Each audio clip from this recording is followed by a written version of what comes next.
Welcome viewer, I am Murugan S. This video tutorial describes how to delete or clear pending updates on Windows 10. Open File Explorer. Click this PC, C drive. Open Windows folder.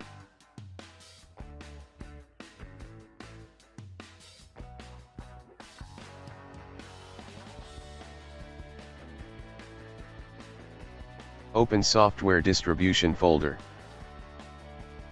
Open Download folder. Select all files and folders and delete it.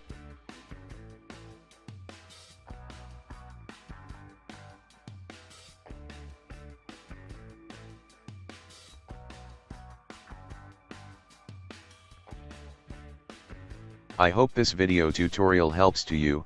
Please like, share and don't forget to subscribe my channel. Thank you very much. See you next video.